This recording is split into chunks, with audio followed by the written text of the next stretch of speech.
Good afternoon. My name is Dan, and I welcome you on behalf of the Seeking Our Inner Being team. Today we are happy to be with Rosa. Thank you for being with us, Rosa, and thank you in advance for your contribution. Thank you for the invitation. So, Rosa, could you tell us, are you in contact with your inner being? And if yes, how does it manifest? Yes, I am in contact. In a way, I have been all my life as a seeker. Since I was a child, I was pretty much aware of that presence and trying to grasp how to be there. Now there is much more awareness and much more the ability to touch it, to have the connection at will. It's not something that happens. Also, it's something that happens sometimes and is very powerful when it happens as a gift. But it's something I can choose, no, to stay there present. And for me, it brings a space. That is mainly the word that could express what it feels. Is like a sense of spaciousness, silence. It moves out of the right and wrong, the mind. It's like a space that embraces everything. It's very difficult to put it in words. So that is why spaciousness, because it's for me, vastness is a sensation, it's an expansion that brings joy, brings peace, freedom. And is something that cannot be touched by anything outside. It's always there.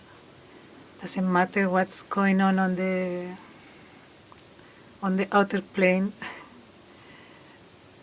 That is also why I like to call it home. I can always choose to go back home, to stay in this presence, because it does not. It's not affected. It does not change the quality.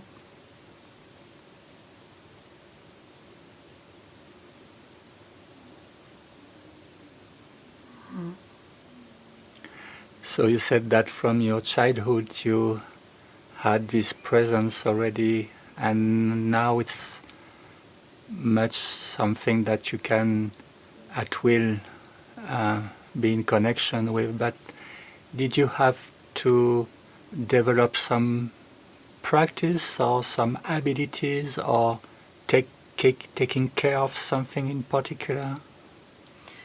I went through so many things because I was really eager to find, in a way, what now I know that helps is to stop. It's just it's like now I am much more conscious. There is this outer reality and there is the inner reality, and they are both part of the same. And whenever I want, I can just make a little pause and then come back to this inner that is, as it is much more subtle, it requires like a decision. It's a will of going there, no? Otherwise the outer is so noisy. Mm-hmm. It takes the attention automatically, no? But now I know I can always make this, even in the middle of a situation, with a part of my attention, I can make a pause and come inside for a moment, and it reconnects me with this vastness in the situation. Yeah. So pause, yeah, will be the help.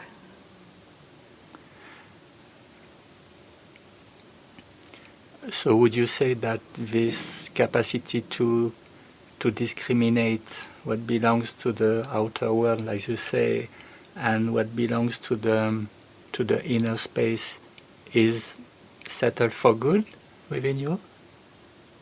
Yeah, it is. It's actually, I find it's a gift that I got with the practice of ATV Mm-hmm.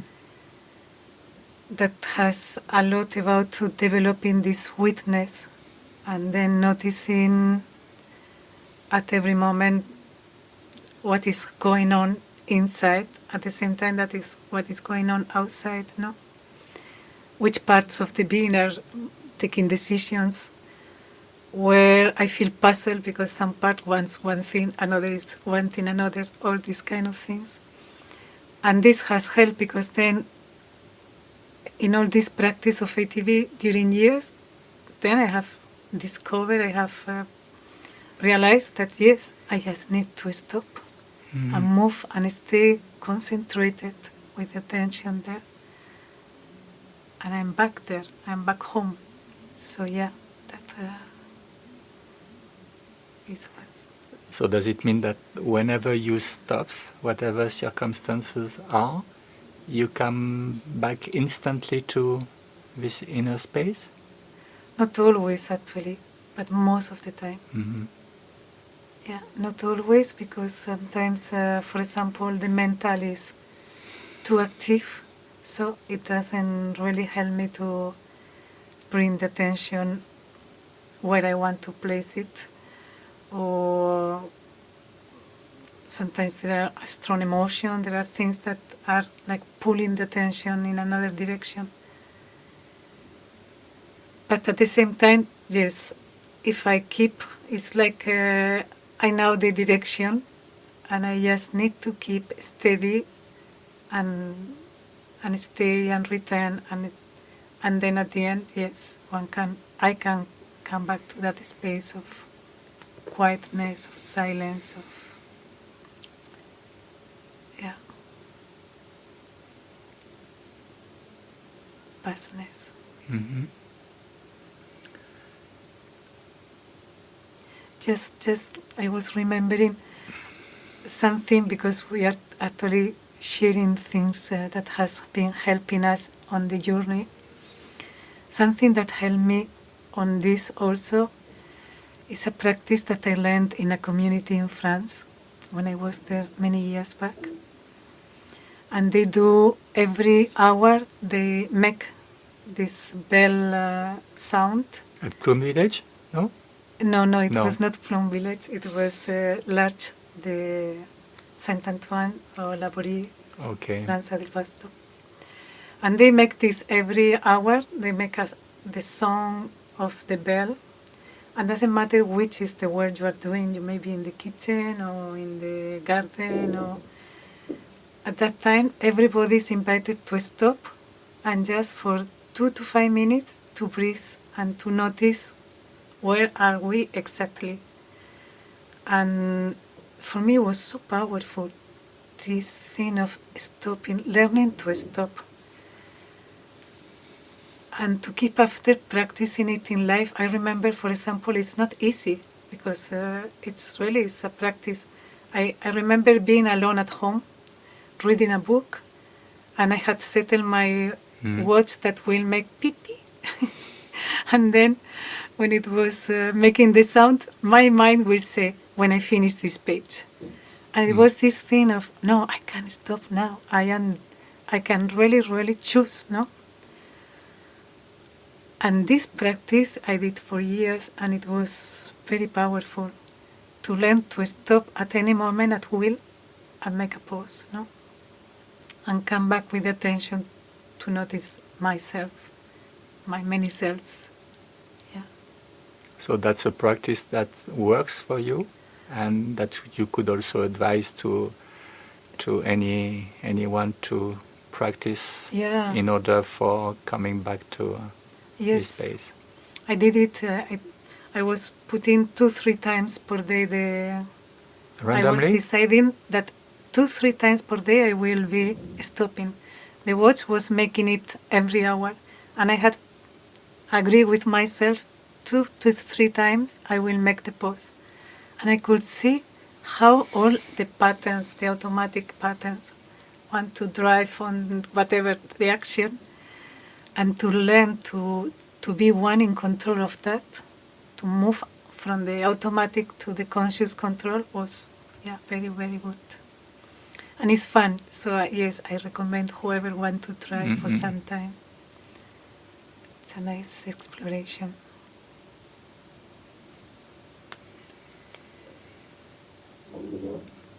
So back to your daily routine, being in the seek of this inner being.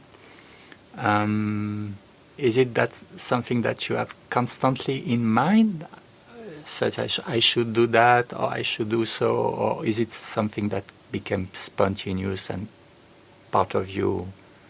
Yeah, for me now it's part of me, and it is actually, it's part of my life, and it's since all these years working with awareness through the body, it has become part of the training in life, no?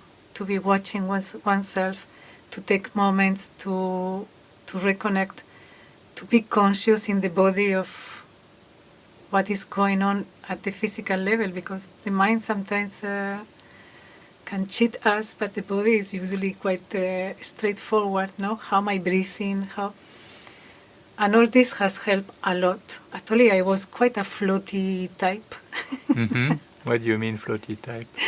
I could disappear in this bubble of silence, and then disincarnate, kind of, let's say, disappear into I could after take very long to return, no? Mm-hmm. And the practice of all these years has helped me to be grounded, to don't disappear from matter, and still be able to touch this kind of infinity in us. No, it's it's beautiful, because before it was a very high price, Mm-hmm. and it was not very healthy. I was also not being able to share it with others, because I remember in the beginning in the school trying to guide something, and I was so expanded that I could not even talk. So it took a while to kind of integrate that, staying present still on the physical, on the life.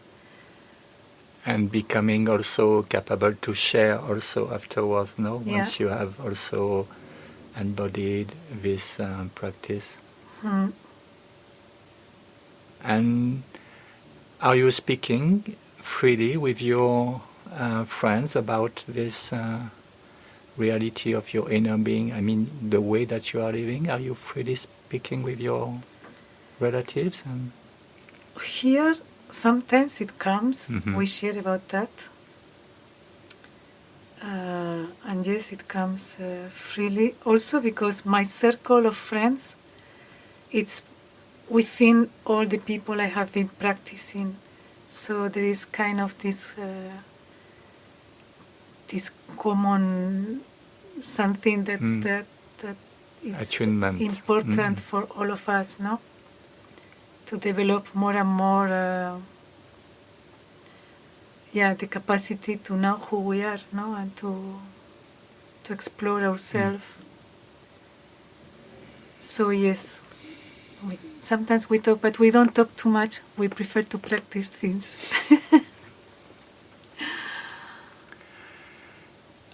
Could you share with us a significant moment that happened in your life in this quest? Yes, I was sharing with you before. For me, a very significant moment was meeting someone that I have met here in India that is actually kind of living from that space, living on the outer world, but living fully on that inner space that connects the whole universe.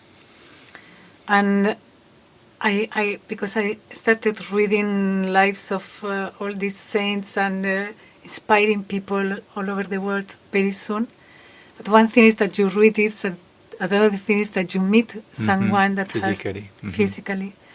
And I had heard about this person.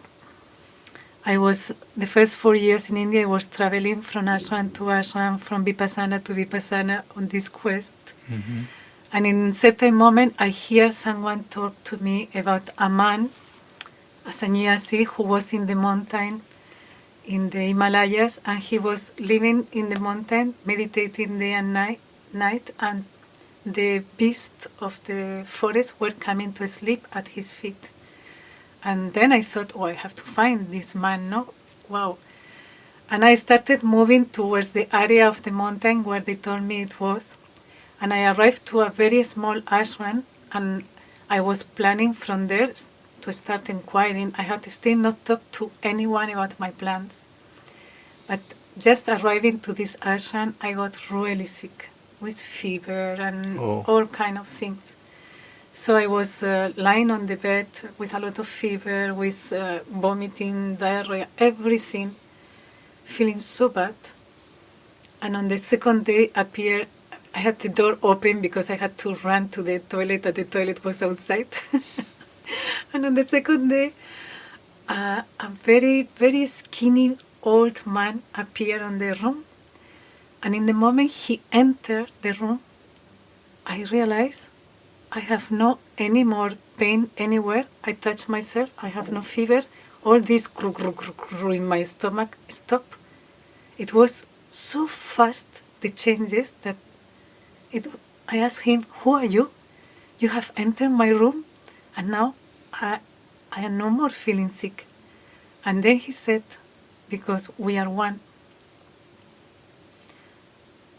And then he entered, he said, he was entering with a papaya, and he said, I knew you were coming to visit me, and you got sick, and I have come down from the mountain to visit you. And I was really so surprised, and suddenly I realized he's talking to me in Spanish. And I tell him, but this must be a dream, because I am hearing you in my language. I am from Spain. And he said, laughing like a child, because we are one. He was not speaking in Spanish, did he? Yes, he was speaking in Spanish. He started to speak about San Juan de la Cruz, Santa Teresa. And he was with a simple, really very simple, a long beard. How do you call this? Very simple dress that Indian sannyasis. And he was the first person that I could see. He's living that. He's saying we are one, and he's living it. He said, if I am fine, you are fine. And it was true. He could talk my language. It was so touching, deeply touching, no? And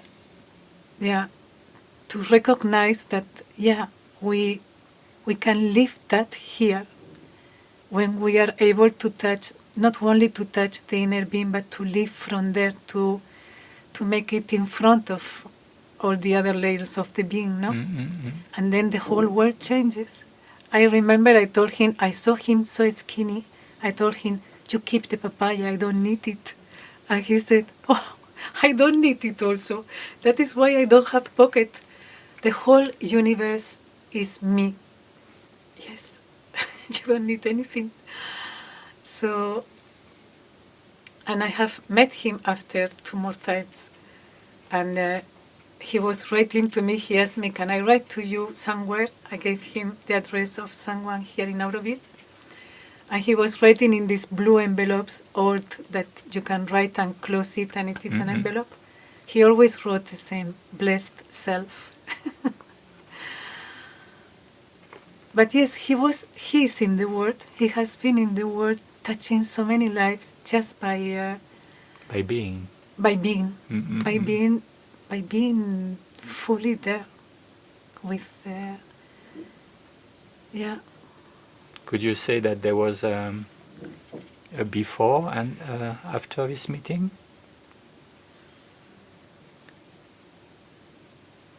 it's not for me a before and after, because I have always have the feeling that this is like that.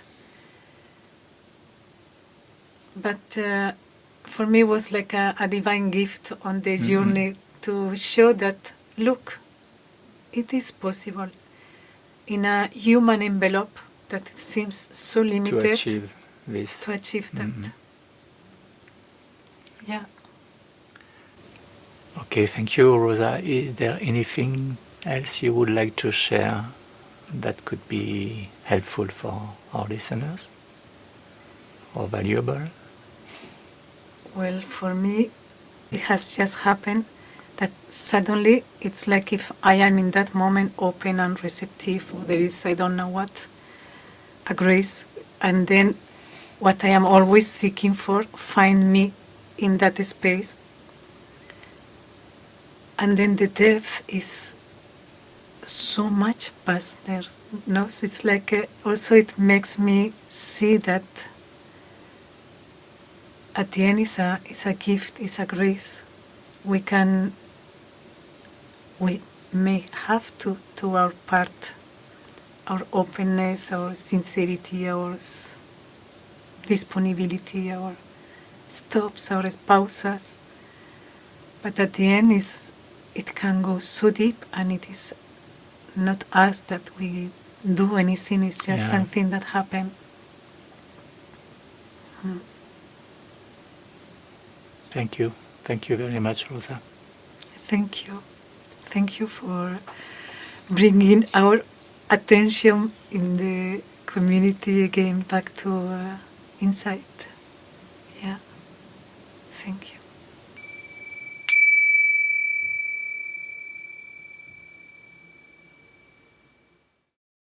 Thank you for listening to this testimonial.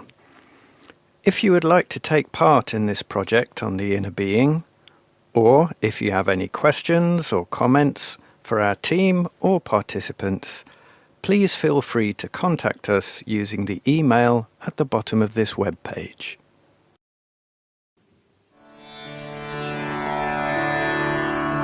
This is Orville Radio, Voices from the City of Dawn.